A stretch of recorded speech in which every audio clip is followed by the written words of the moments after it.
Kind of sentence, ठीक है जी। हम लोग जानेंगे सेंटेंस के अलग अलग प्रकार या टाइप, ठीक है जी।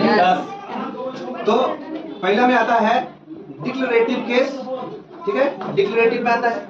दूसरा आता है इंटरोगेटिव, तीसरा आता है एक्सक्लेमेटरी में, चौथा आता है इंपेरेटिव में, ठीक है। तो अब देखो डिक्लेरेटिव हम कहेंगे किसको? डिक्लेरेटिव केस में जिस सेंटेंस के लास्ट में अगर डॉट आए, ठीक है, डॉट आए तो उसको हम क्या कहेंगे? डिक्लेरेटिव। उदाहरण के तौर पर फॉर एग्जांपल जैसे ही इज अ बॉय, देखो he is a boy, boy के जस्ट एंड पॉइंट पे देखो डॉट का प्रयोग हुआ है। Yes sir. ठीक है, यस सर।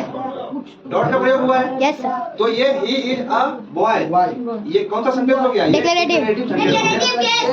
अच्छा, ये ही इज अ बॉय ये अफर्मेटिव केस में आ जाएगा। Yes sir. क्लियर? अच्छा, he is not a boy, ठीक है। तो ये सेंटेंस देखो यहाँ नेगेटिव नॉट है तो ये नेगेटिव केस में आ जाएगा, ठीक है। Yes sir.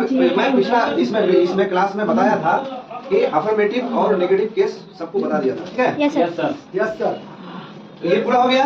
Yes sir. अब दूसरा है इंट्रोगेटिव केस में। इंट्रोगेटिव केस में हम लोग देखेंगे कि जिस सेंटेंस के लास्ट में क्वेश्चन मार्क रहे, ठीक है। Yes sir. क्वेश्चन मार्क रहे, जैसे तुम्हारा नाम क्या है, तुम कहाँ से आए हो, ठीक है। Yes sir. तो इसको हम इस सब सेंटेंस को क्या कहेंगे? इंटरोगेटिव। इंट्रोगेटिव, ठीक है। Yes sir. Yes sir. For example देखो question mark, for example is he a boy, ठीक है, क्वेश्चन मार्क दिया हुआ है। Yes sir. ठीक है, तो इज ही अ बॉय, ध्यान में रहे यहाँ नॉट का प्रयोग नहीं हुआ है। जहाँ नॉट का प्रयोग नहीं होगा तो उसको अफर्मेटिव केस में जोड़ दिया जाएगा, उसको अफर्मेटिव केस कहेंगे हम लोग। Yes sir. ठीक है। Yes sir. अब दूसरा सेंटेंस है, दूसरा में क्या है? Is he not a boy, यहाँ नॉट का प्रयोग हुआ, नेगेटिव। यहाँ नॉट का प्रयोग हुआ। Yes sir. तो ये नेगेटिव केस में आ जाएगा। Yes sir. ठीक है, यस सर। ये नेगेटिव केस में आ जाएगा। Yes sir. दूसरा बात ये एक्सक्लामेटरी में, एक्सक्लामेटरी में वैसा जो मतलब जिस सेंटेंस के लास्ट में एक्सक्लामेशन आ जाए, ठीक है, क्या आ जाए? Yes sir. तो उसको हम एक्सक्लामेटरी केस कहते हैं। जैसे उदाहरण के लिए what a nice course is this, ठीक है, वो ये कोर्स कितना अच्छा है, ठीक है। Yes sir. इसके लिए क्या जाएगा? तो हम लोगों को ध्यान में रखना है कि जिस सेंटेंस के एंड में, ठीक है, एक्सक्लामेशन का यूज किया हुआ हो उसको हम, ठीक है, क्या कहेंगे? एक्सक्लेमेटरी। इसको कहेंगे, ठीक है। दूसरा है लास्ट वाला क्या है? इंपेरेटिव। इंपेरेटिव केस में हम देखेंगे जिस सेंटेंस के एंडिंग पॉइंट में मतलब लास्ट में अगर डॉट का यूज हुआ हो, और का यूज हुआ हो या एक्सक्लामेशन का यूज किया हुआ हो, ठीक है। Yes sir.